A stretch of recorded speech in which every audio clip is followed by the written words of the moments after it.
Good I'll end this afternoon, class. Good sir. afternoon, sir. Good afternoon, sir. Good afternoon, Good sir. afternoon, sir. Good Good afternoon, afternoon, sir. Good afternoon. My name is Godwin Enakhena. First and foremost, I'm a sports journalist from birth. It's not happenstance. I think we all have our reasons for being born. I always tell people, please ask God, what am I doing on earth? What am I supposed to do? So that we will not fail God at the end of the day. You know, for some of us, we are born to talk sport. We are born to, live sports. But then when we started, it was about passion and interest only, which was the most important thing. That's the first step. Passion, interest in anything you do, not just only sports. If you don't have that passion and you don't have interest, because they run pari passu, they are more like, the difference is just, like they say, the difference is the same. Passion, interest, as it were. So whatever you want to do, remember, you must have passion, you must have interest. I was driven by passion, driven by interest.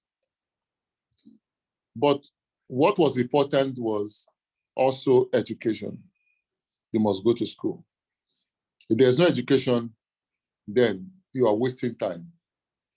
Gone are the days that a man who went to Beat FM as an office boy grew and became a presenter on radio or TV without education. Gone are the days. It cannot happen now. It's not possible. That is the truth. But in those days, it was possible. You grew through the ranks, you went to school while you were working and all those things. But today, it's so fast that nobody has time. Nobody's waiting for anybody. It is who is available that can do it, that will do it. So I told Samir I want to talk about, I can call it the tragedy of, junk journalism. But I call it beating the junk syndrome. Beating the junk syndrome. Do I have the privilege of sharing this, the link with some people? Can I do that? Is it possible, gentlemen and ladies? Hello? Yes, sir. You can share with us, sir. I can share it, eh? Okay. So that Yes, you don't sir. see some people enter, you say, I will be this one, so, So, as I was saying, my topic will be beating the junk syndrome. Is very, very important. And I don't know if you understand what that means. What does it mean, those listening? I want this to be, I don't want to, like I'm talking to myself, a monologue. I don't want a monologue. What does it mean?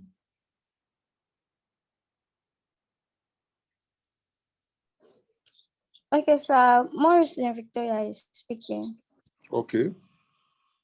From my own perspective, I think it means trying to bypass irrelevant things, irrelevant information, things that you don't need at the moment. Secondly, Yeah, go ahead. Secondly, beating the junk system can be seen as trying to do away with informations you've already used in the past. Maybe at some point in time they were useful, but presently they are not useful. So you try to keep them aside and deal with the ones you need at that moment. Okay. A quick correction. Information does not have an S. Information is information. So take out the S, eh? Thank you very much. Beating the junk syndrome. Let me start. I talked about passion. I want to believe that some of you have papers, you've got biros in front of you. As a journalist, to be a journalist, the first is you must be driven by passion. You must have interest. just like in everything you do. And I've talked about education. You must have an education. Very important. And remember, for you to be a journalist, you don't need to read mass communication. Very important. For you to be a journalist, you don't have to read mass communication. For instance, I didn't read mass communication my first degree. I read public administration. But along the line, I had to go to School of Journalism, went to FRCN, schools, that we do all the time, basic and what have you. No knowledge is wasted. That's where education comes in. Then you have an education, passion, interest, education. Next is mentorship. Mentorship. You have to be mentored by somebody. I beg you, I beg every one of you, let us learn to crawl before we want to run. What did I say? Hello? Let us learn to crawl before we learn to run. That you have an Android phone does not mean you have passion, interest, education, and you have an Android phone and automatically you are a journalist. You are not. That is what is happening today. I used to tell people that you can analyze Arsenal and Manchester United does not make you a journalist. So mentorship is about you under Sami Wejanya now. This is exactly what I'm talking about. You are being mentored by a young man who was mentored by a lot of persons, a young man who is ready to learn, a young man who listens, a young man who wants to be better, a young man that doesn't want to be a local champion, a young man that is gradually spreading his tentacles, a young man that can pick his call to call whoever in the world of sports. That's mentorship. What a learn. And that is what is impacting. So for you, having passion, interest, and education, you need to look up to somebody. Today, there must be some, please, someone, I think you should mute those people talking. Please, can you mute your, please.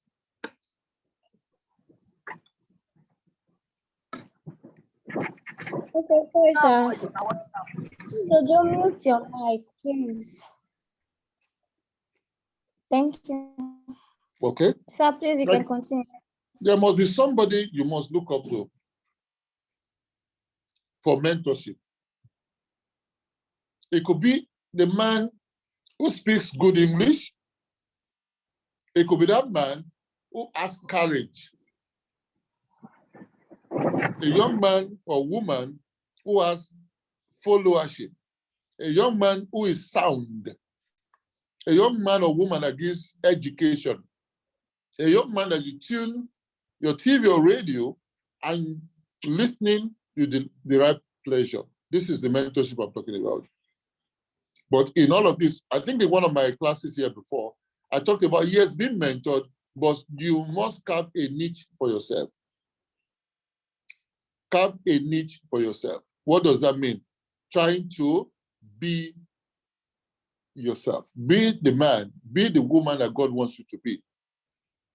In mentorship, you take from this, take from that, take from this, put it together, and you become your own man. You must have an identity. Don't be a copycat. You cannot afford to be a copycat. Don't try to be Sami Wejanya. Try to borrow something from Sami Wejanya. Try to borrow something from somebody. Put these things together and you'll be better for it. Now, this is another one you must know. In beating the journalism syndrome, don't run after negative stories. I repeat again, don't run after negative stories. And if you must, ensure that you have your information correctly. we have different, spectrum of journalism. There are people, their job is just to invest. They're investigative journalists. They are risk takers in our society. You know what Nigeria is like. If you write anything about, even if it's true, they come after. Is that what you want to be? Fine. I want to be an investigative journalist. Get your facts right. Don't run after negative stories. It will help you. It will save you. It will not put you in trouble. Again, another one, don't always be in a hurry to publish every information that you have.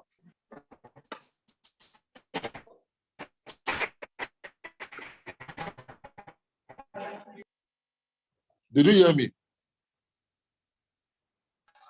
Yes, we did, sir. Don't ever be in a hurry to publish any information without, they call it fact check. Without fact checking or confirming if the story that you have is true. Because you have an Android phone, you quickly send it. You run a blog, you quickly want to put it there. You have a website, you want to put it there. In those days, there was this line of what? In your business, you have your line editor, you have the sub-editor, you have the proofreader, you have everybody. They must all go through your story before it is published. But today, with the advent of social media, one person is the publisher-in-chief, is the editor, is everything. So who is checkmating him? Never be in a hurry to publish any story. Fact check the story, ensure it is. You know what that does for you? It gives you credibility. If you have a blog, if you have a website, people go there and they get credible stories. You understand what I mean? They have stories that, oh, wow. That is what it does for you. If you are never in a hurry to publish, let people beat you to it, no problem. But remember that when you are going to write your own, when you are going to publish your own, you are publishing it from a different perspective. Remember that every story has got more than 10 angles to it. I'm sure you guys know that. No story has one angle. You have more than 10 different stories in one story. Write your own that is exclusive. Chase exclusive stories. Don't write what every person writes. I want to believe I'm talking to aspiring journalists. When you go to a press conference, don't be involved in everybody interviewing the same person. Look for an angle that is exclusive to you, something that stands you out. That way, if you have a blog, if you are an on-air personality, you will understand what I'm talking about right here. Again, this is very important.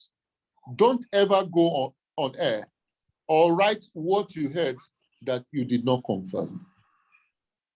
I talk about publishing. Now I'm talking about you, the on-air personality. Never, never do that. Now, leave out as much as possible opinion when disseminating information. Keep your opinion to yourself. Remember, you want to disseminate information. Disseminate that information, which is news. Then your opinion can come after that. But first and foremost, remember there's a difference between news and opinion. When you are disseminating news, keep your opinion to yourself. When you are done disseminating news, you can follow with an opinion. There's something in journalism that will help you beat the junk syndrome. And one of it is Very important for any aspiring journalist. Ensure that you have credible sources. Do you know what that means? Hello? Do you know what it means to have credible sources? Yes, Yes, sir. What does it mean?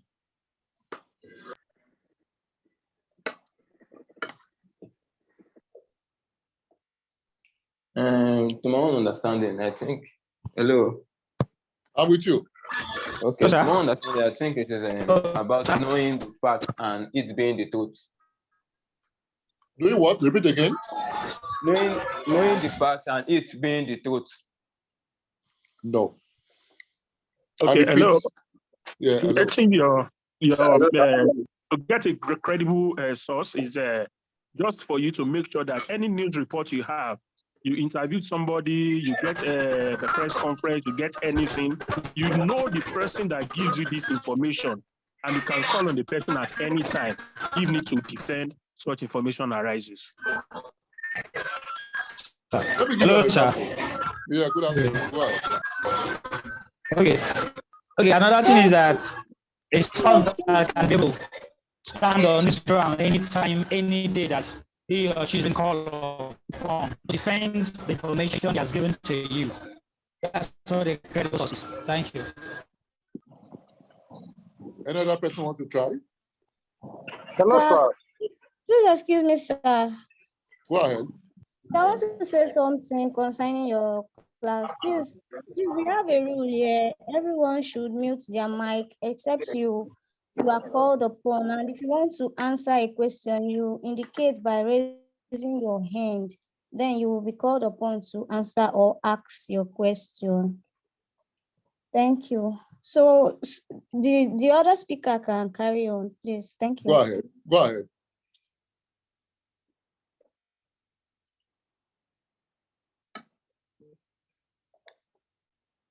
Hello. Okay. One at a time. Assalamu alaikum, please, you can ask your question. Please, you can answer.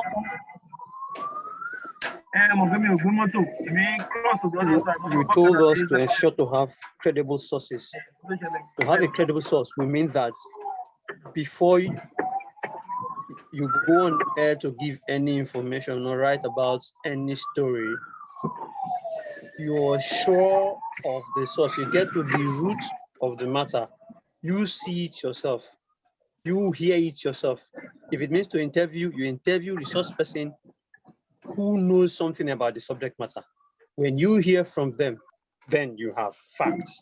Then you can tell the truth about the matter. That's how to have credible sources. Okay. Go ahead. Someone else is raising his hand.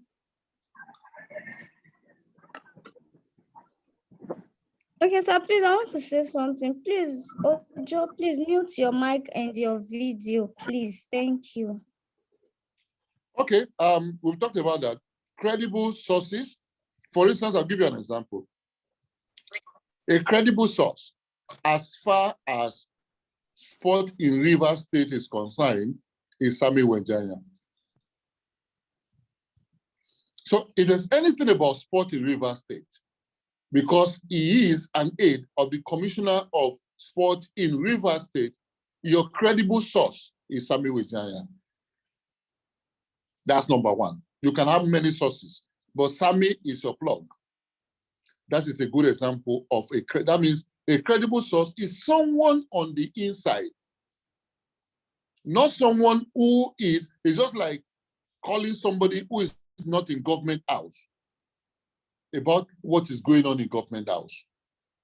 So credible source, like I said, is about someone who gives you information that is authentic, tried and tested many times over. Now,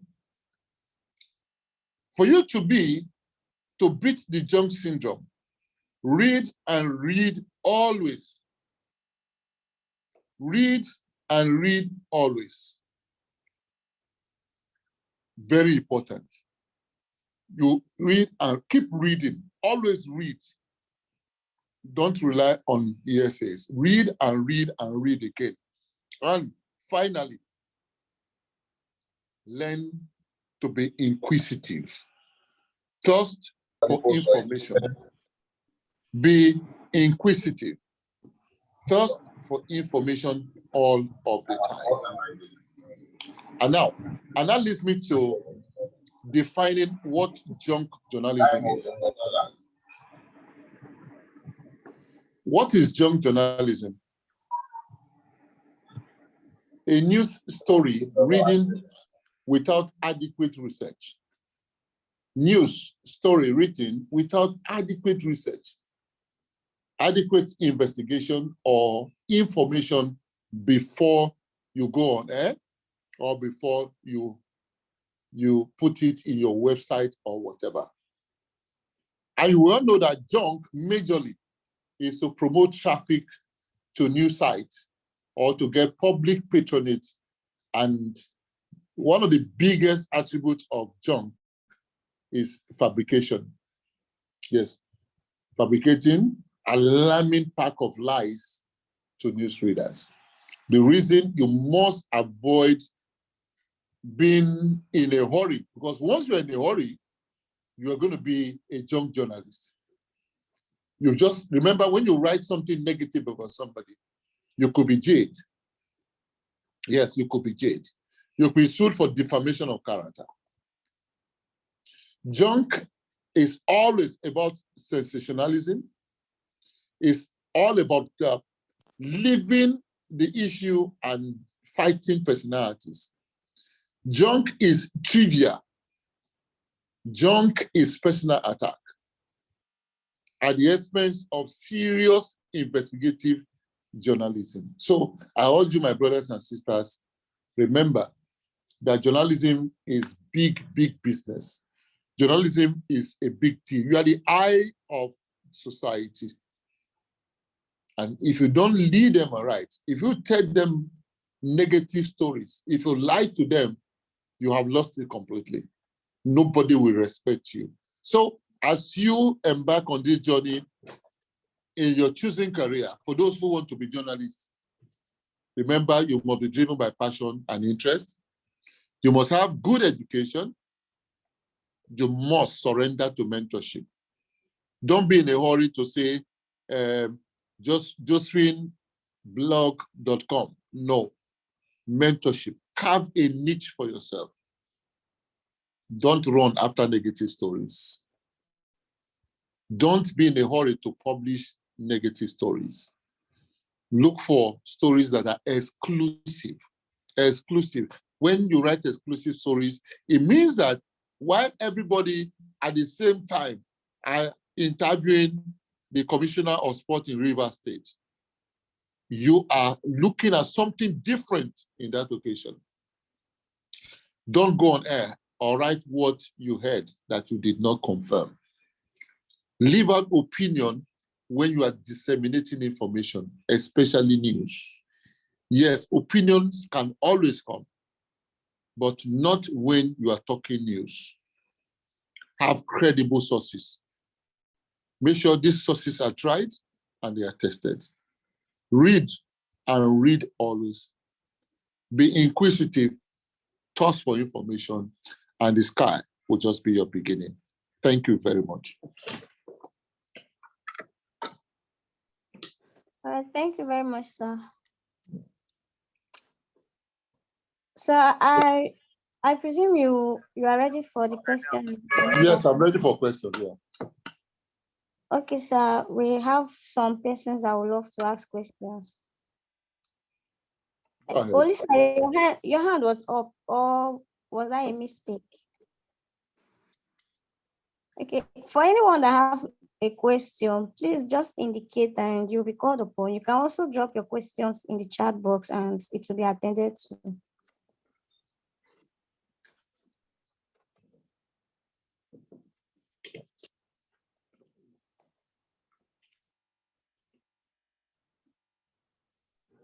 Okay, Olisa, you can ask your question.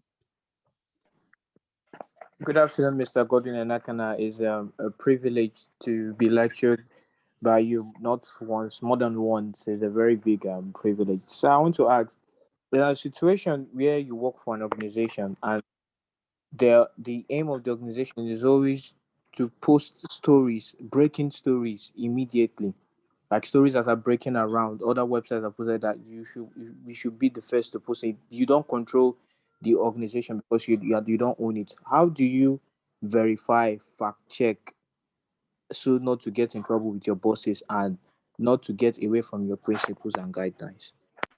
This is a very, very lovely question. When you are breaking, for instance, I'm looking for a word now. Have you heard of the word allege? Yes, sir. Okay. You know how Yes. important that word is? Very, very important. You can break stories, but make sure you are not authoritative. You can say, reports say, 30 people have been kidnapped in Omoku this afternoon. Developing story will keep you informed. That's all. Reports say, not go on there and say 30 people have just been kidnapped now. That is a lie. Because you have not confirmed. You play safe by saying, that's why I'm saying today, we are in a hurry, fast pace. Reports say, that means you are alleging, you're not saying, it's not factual. Reports say, breaking story. Reports say that a two-story building has just collapsed in Choba. It's a developing story. So that means there's a caveat saying it's a report, it's not confirmed. When you now confirm, you can follow up. Yes, you can do breaking stories, but don't be emphatic when you break stories. There is no TV station, there's no radio station, there's no newspaper that will be authoritative if they are not right there, or it is not a story that is confirmed to say breaking news, 50 people just died. You get the drift? Yes, sir. Yes, I understand. Thank you, sir. Okay then. That was a lovely question.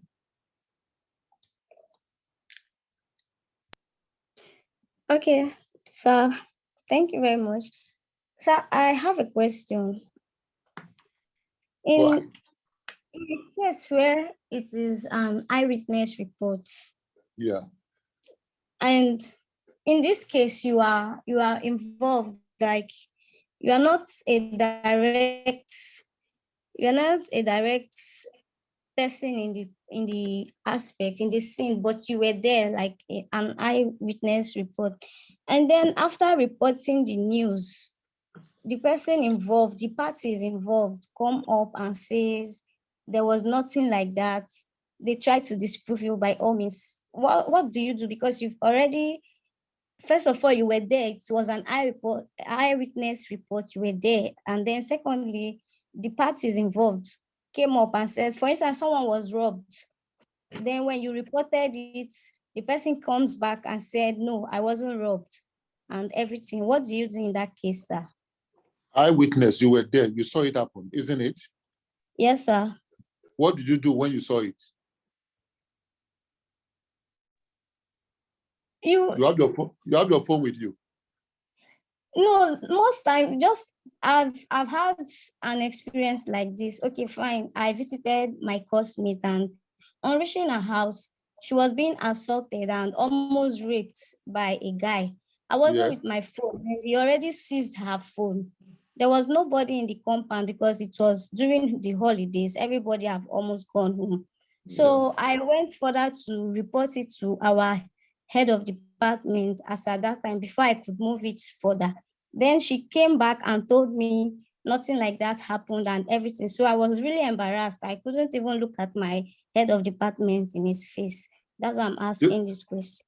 As a journalist, you are trained to stand by your story that is true. If you saw it, you will stand by your story. Are you getting what I'm saying? Yes, sir. It's a price you have to pay. You don't, yes, what you are saying at first, you don't have any evidence. But bottom line is, anytime, any day, learn to stand by your story, unless the organization you work for says, hey, forget this matter. If not, stand by your stories that you know are, or a story that you know is the truth. Don't ever, unless you are working for an organization and you are asked not to say it. Remember, if your organization says do this, you must do. Once you sign and you are a staff of that organization, whatever they ask you to do, you must. If it includes telling a lie, you must. If you don't want to tell the lie, resign and go. But as long as you remain there, please, you must conform, because you have to go, you sign an employment letter and you need to read what was written in that employment letter. So this issue, I mean, this scenario, you are not wrong. You will stand by it. It's as simple as that. Let them not believe you, but you have said your conscience is clear.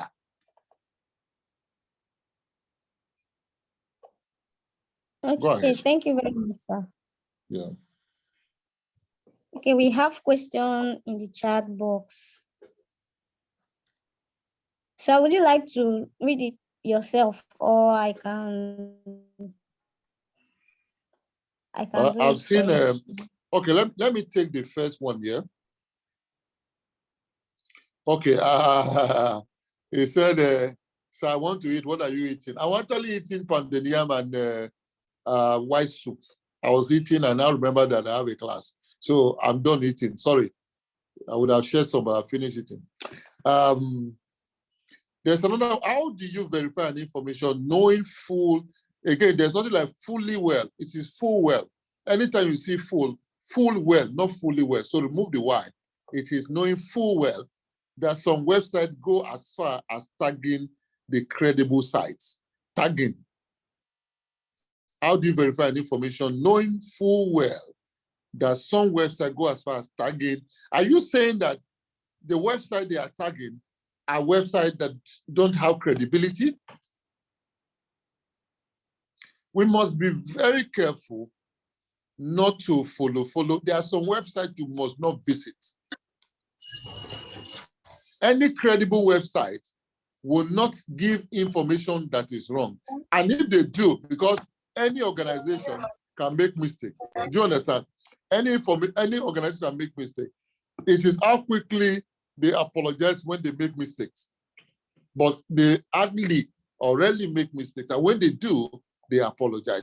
So what I would say here, how you verify the information, knowing full well that some websites go as far as tagging the credible site. If they tag a credible site, go to that credible site and find out if they actually, I repeat, if they actually, did that story that you're talking about. So that way you can verify. So it is so easy. It's not difficult, as it were.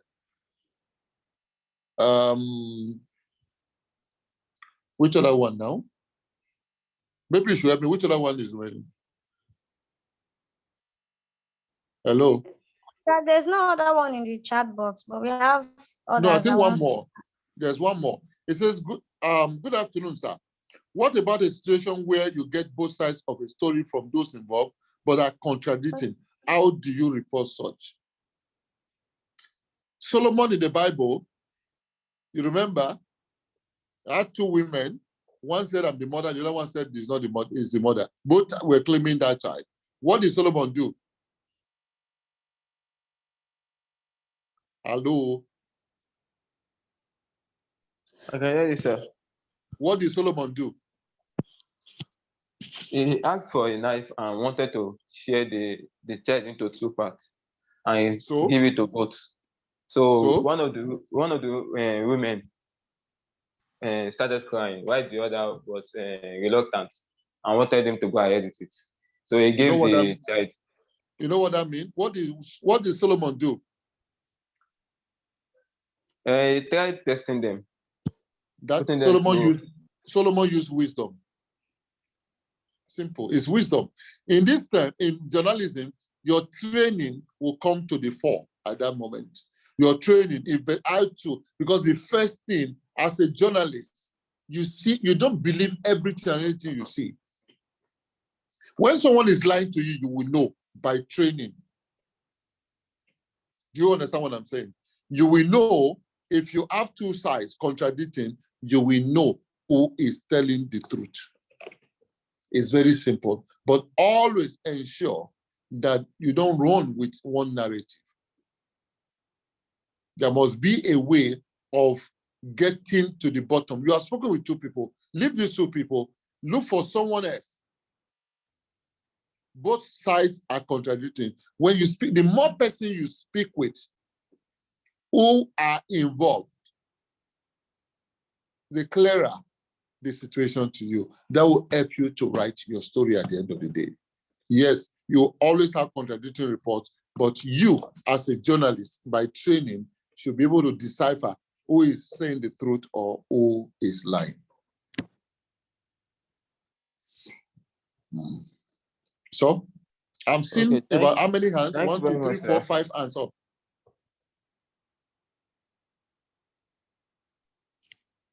Okay, sir. Thank you very much. John Peters, you can ask your question. Thank you very much, and good afternoon, sir. Good afternoon, John. In the first place, yes, sir, I want to thank you for giving us that correction of not being fully well. But so many of us, including me, make that mistake. Thanks for that correction, sir. No problem. As a follow-up to the, thank you, sir. The follow-up to the question that the class captain asked about the experience she had, a lady that was almost left, and at the end, the third lady came over and denied it. Sir, what if, based on the answer that you gave, what if the parties involved does not want that story to be published? For instance, maybe there's an armed robbery case and police officers were there, they saw it very well. And you as a journalist, you also saw it and you wanted to publish it and you are compelled not to publish it. What do you do in that instance? One. Two. Yeah. Okay, you earlier talked about allegation in journalism when I often hear maybe radio presenters who say allegedly. Even when a caller will make a comment, they will come up and say allegedly. I've often heard a particular caller, a radio caller, one particular person during the last 2019 election when Atiku was contesting. He will always be saying Atiku is allegedly corrupt. Atiku is allegedly corrupt.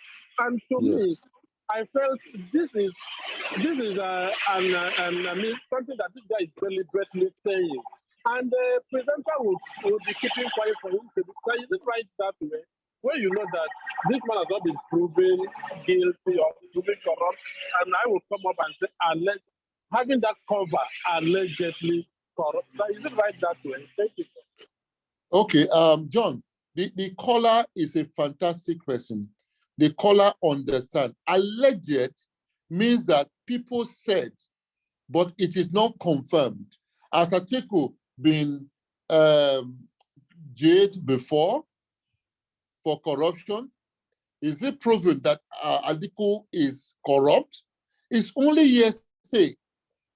So the caller that uses alleged is fantastic. That is even any radio or TV house. If anybody calls into calls on any of the shows on your station and he says Atiku is a corrupt man, Atiku is a thief, that radio station is liable. That radio station can be sued. So tongue in check. You can go ahead and say Atiku is alleged to be what? Corrupt. But so, John Peters, to answer your question, first and foremost, that caller is very, very right. And every journalist should imbibe that. It is very, very important. Number two, you talk about being compelled. Who is compelling you? If, for instance, someone was raped, and the person comes out and says, I wasn't raped, as a journalist, you move on. You let the matter be. Why are you pursuing the matter? I mean, it's as simple as ABC. You know, everything we do in life is common sense. The only way you can pursue that matter is if you have very strong evidence that what you reported is fact. But if you don't have the fact, like the young lady that talked just now, who doesn't have the fact, I mean, you know, there's a difference between the truth and fact. The young lady that spoke now is saying the truth, but unfortunately, she doesn't have the fact. You know that when you go to a police station, or if you are taken to a law court, if you have the fact, you will go back home a free man.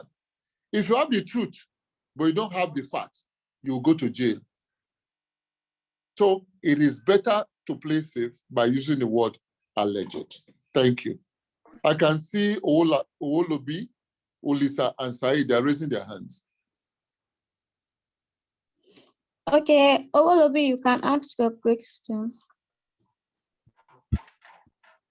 Thank you, sir, for the opportunity, and thank you for having us to sharing your knowledge, allowing us tap from your source or river of knowledge. We were told, we've been taught that journalists need to have some of these qualities: to be truthful, to be accurate, and to be objective.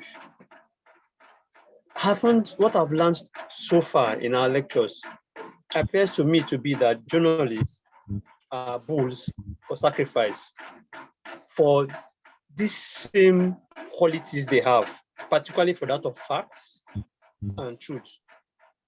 All of this they do for the interest of the society because of their passion and interest for the job. In doing so, how have you yourself, sir, handled your job, your life, and your family security? First, what was the name again? Owolobi, Abi? Owolobi, are you there? Yes, I'm here. You're correct, sir. Yeah. First and foremost, the first thing I decided not to do was not to be a junk journalist. If you are a junk journalist, you are inviting wahala. You're looking for problems. If you have a radio station or a TV station and you are known for junk journalism, then you have a lot of lawsuits waiting.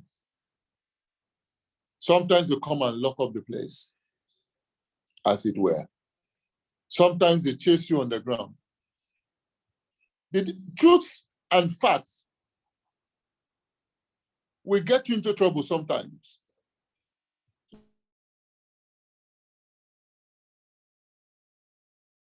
The fact, you'll be good. Do you understand what I'm saying? If you know how to balance truth and fact, you'll be good to go. Make sure that I started this lecture by saying, please don't be running after negative stories. Across the world, there are journalists that are investigative journalists. You know what happened to them? Their lives are always insecure. They are chased everywhere.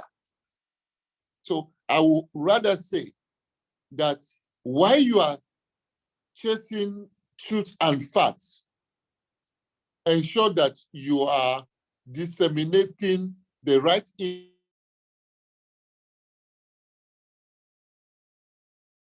objective. There are a lot of positive things in society. There are a lot of negative things in society, but always be mindful of where you are operating from. I repeat again, always be mindful of where you are operating from. I'll give you a good example. Sammy Wezanya could be very, very, you could say truthful, deals with facts, is accurate, is objective. But I tell you, the same Sammy Wezanya, if Wezanya works in a radio station that belongs to a government, He will not be lying, but you will know that he is playing by the rules.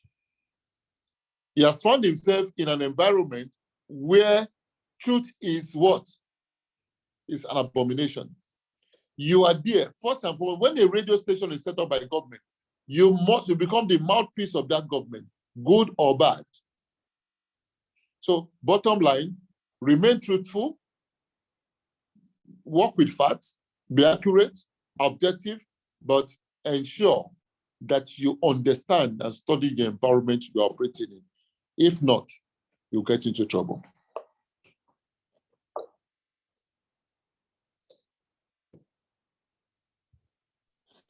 Okay. Thank you so much, sir. Yeah. Olayinka Sahid, we can take your question. Good afternoon, everyone. Sir, I did a research about you. I tried to understand that you are a sports director of MFM FC here in Nigeria. I want you to confirm that for me, sir. Yes, I do so many things. Yes, true, very true. Yes, sir. My question goes like this. As a privately run footballing club in Nigeria, tell us about your strength in promoting footballing events of MFM FC here in Nigeria. I didn't get that question. Can you repeat that again? As a privately run footballing club in Nigeria, tell us about your strength in promoting footballing events of this club, MFM. Okay, thank you very much, Said. Said, first and foremost, MFM was set up as a youth repositioning club. That is to take the youth around where the church is, the church has its headquarters. That's in Yaba, the Yaba area of Lagos. So how do you get those restive youths off the streets? That was what we set out to promote. Take the kids off the streets. But along the line, we dabbled into Nigerian football. But that concept, the reason for setting up the club never changed at all. So MFM was set up to reposition the youth. It wasn't set up to make money. It wasn't set up as a professional club side. No. So I think we should understand that. That's what MFM is all about.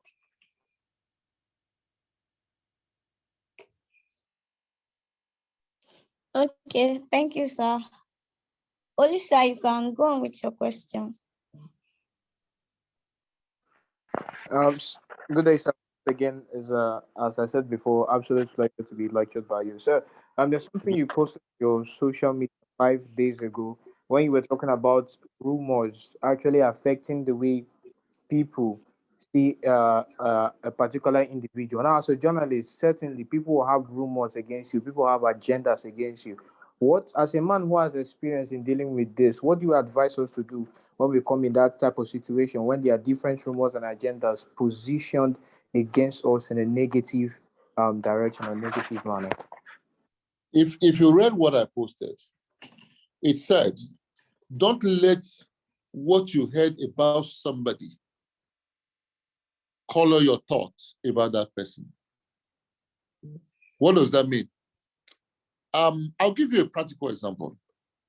Before 2016, as chairman of MFM Football Club, I used to believe so many stories about people. When they say Olisa is a thief, I just like, anyway, he's sitting in an office where money should be, so he's a thief.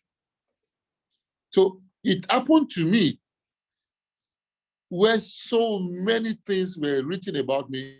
For instance, the story was that I stole MFM money and I was sacked. 2016. And these stories were written by journalists. Not one of them came to me to say, Mr. Enakhena, I heard that you stole MFM money and that's why they sacked you. Not one journalist. I repeat, not one. Those who wrote those stories, not one of them. They believed what they heard. And how did I deal with this? Well, I remember on a number of occasions I said, if anybody is man enough to stand in front of me to say those things, then my lawyers will have a job to do. That's number one. Number two, I also told the world that as director of sport in MFM since 2006, and I formed MFM Football Club, I have never received a salary. I said it on air. I put it on social media. I have never received, up to this minute, I don't earn a salary. Number two, I don't earn any allowance or even receive. That's a better word. I have never received any form of allowance. Whether we win or lose a game, I don't touch. I don't need it. This is my own contribution to Dr. Lukoya, the General Overseer of MFM, to his youth repositioning agenda. That is it. So my coming out, defend yourself first and foremost with facts, not by fighting people. I came out with facts. And I even said that if 1 naira is found against me, as in that I took 1 naira, that I will quit journalism. I will not practice again. So this was a strong statement. And I still stand by this statement to this very minute. When they said I've been sacked, a few months after they said I was sacked, we were to see the governor of Lagos State then.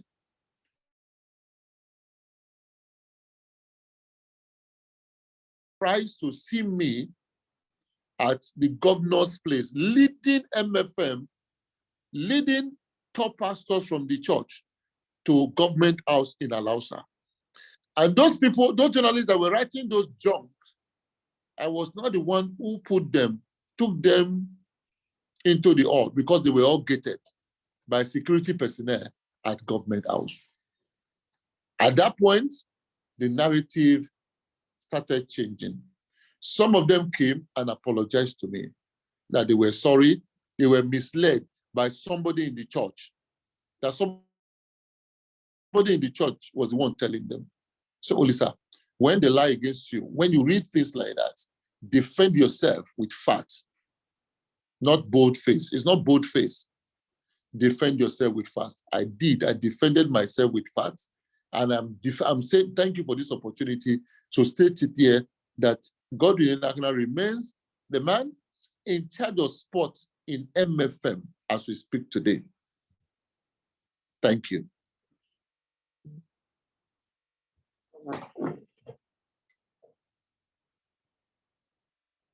Thank you so much, sir.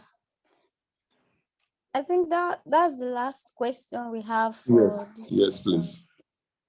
I don't tire. Yeah. Okay, sir. Thank you so much. Thank you. If you have any word of advice, anything, you can still. Yeah, my word of advice, like I said, please remember that journalism is not for lazy people. Journalism is a serious business. You don't get cash in this business, no. If you do, if you get crash, same way you will live. You'll just be one of those people. You will not be one to be reckoned with. So take it seriously. Be driven by passion, interest, education, mentorship. Don't run after negative stories. Don't be in a hurry to publish. It's not about fine face. Remember, you must continue to read and read and read again. Be inquisitive. Thirst for information, genuine information from credible sources, and the sky will just be your limit. Thank you for the opportunity to talk to you. I always look forward to this. And thank God for Sami Wezaya. Thank you very much for what you do, and God will continue to bless you. Thank you, everyone, for being part of this today's class. All right, thank you very much, sir. God bless you. Thank you so much. Okay, everybody, the class is officially over for today. So you can always do your assignments and we'll continue on our WhatsApp group. Thank you. Thank you very much. That's the best way to moderate today. I must commend you very well. Thank you. Not because you called me, not saying call me every time, but just sticking to the rules. Those who raise hands, you point them to talk. Those who send WhatsApp messages, just hold them. It's a better way and be well organized that way. Thank you very much. Again, I repeat, I must not be every time called upon. I beg you. Thank you very much. Thank you.